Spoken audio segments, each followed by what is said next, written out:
Magandang araw, Pilipinas.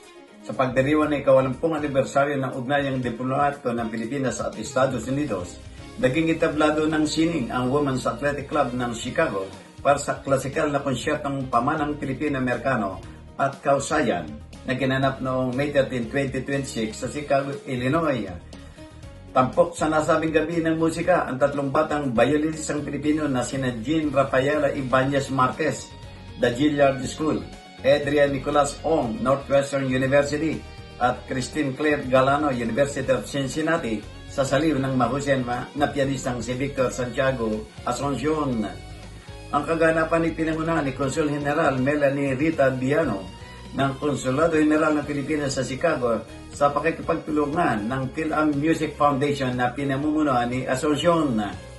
Nagkataon din ang konsyerto sa pagdiriwang ng Asian American and Pacific Islander Heritage Month sa Amerika at National Heritage Month sa Pilipinas.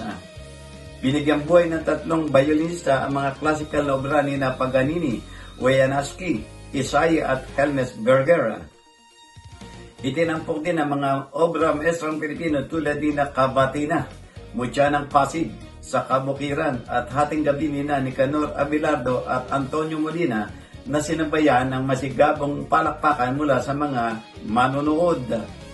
Iginawa ng konsulado ang plaque of recognition kay Ginoong Asuncion para sa kanyang advokasya sa musika at sertipiko ng pagkakilala sa tatlong batang violinista. Dumalo rin ang mga miyembro ng Chicago Consular Corps, mga pinuno ng komunidad ng PhilAm at mga tago-suporta ng sining nang nagkakaisang pumuri sa world-class na talento ng mga kabataang Pilipino. Mula Amerika, Jojo Cesar Magsumbulag-Ulat para sa journalnews.com.ph.